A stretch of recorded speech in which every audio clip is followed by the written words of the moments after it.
Okay, so as you can see here, we have another Dinobot. This is the DX9-Grimlock.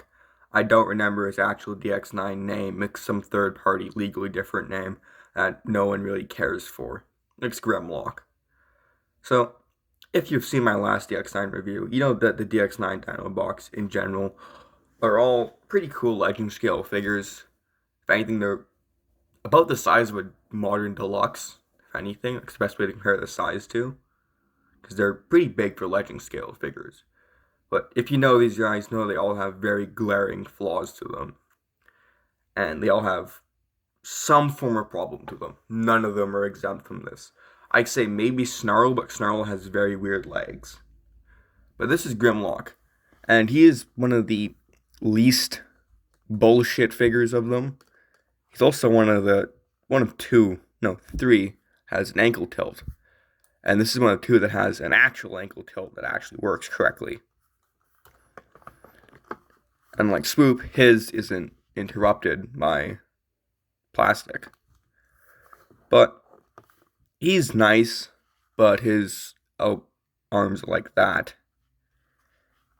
And if you want to swivel his waist, his chest moves and his head doesn't because of how he transforms. He has problems. Also, he has another problem with him as the swords feel like they're going to break because of how thin they are. Some of them might have cracking marks on them. And unlike the rest of them, he doesn't require the force of 1,000 suns to bend his elbow. But he's also stabby as hell. That thing drew blood when I was putting it on. But let's transform him. First things first, get off this. Ow, fuck! I told you it's violent. That thing is very fucking sharp. Like, holy shit.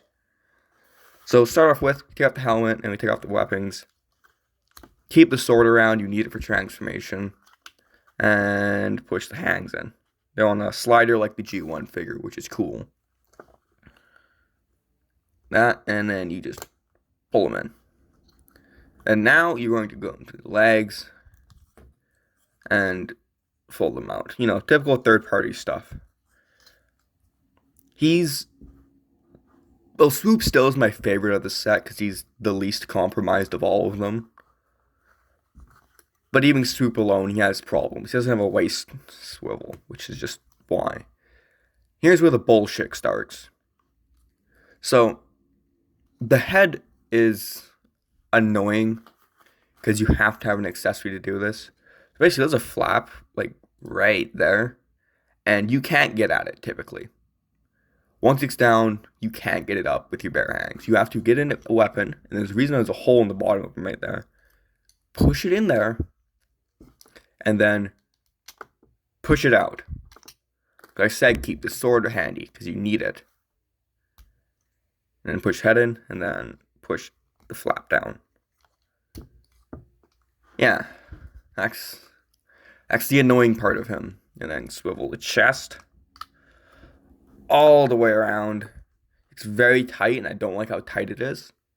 These figures have a big problem of being really tight for their small size, and they really do feel like you're going to break them half the time because of how tight they feel. And then just fold the chest down.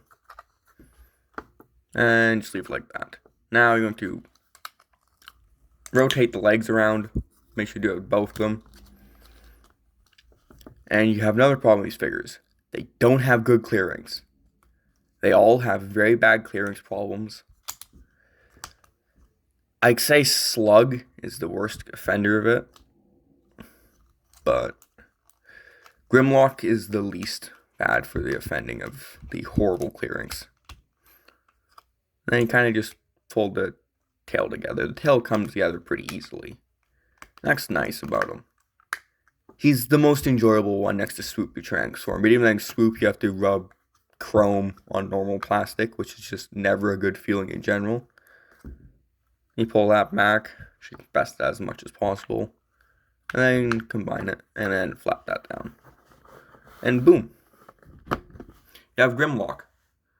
He cannot hold his weapons. He has tap you for storage. his gun, and that's it. His articulation in this mode is cool, I guess. He can walk with his arms. That doesn't really have an articulation change to them. His little armies are on a ball joint, but they can't go up that high. Yeah, the same problem as every other DX9 figure except for Swoop. Holy shit, his mouth is very tight. Like, this is a problem with most of them. They all have very tight mouths. It sounds wrong, but it's true. And, yeah. He does have a accessory for his helmet. I don't know where the little baggie, though I have it in, is right now. I gotta find that. But it's his little, intelligence helmet from G1. Other than that, if you're gonna pick up any of them, just get the whole set. Like, they're cheaper than the whole set. I paid $80 for the whole set, and they're like $40 typically for each individual one. So it's up to you. This is my first entrance in the third party, so I can't give them a definitive ranking.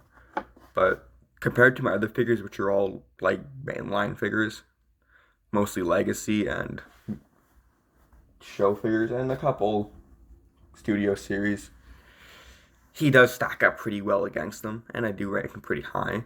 Compared to those ones, he's a 10. He's a 10 objectively, just due to how accurate and how fun to handle he is. But it's a DX9 Dinobot, and they all have gaping flaws to them. So, because of that, he is a 10, but he's a 9 in my personal books.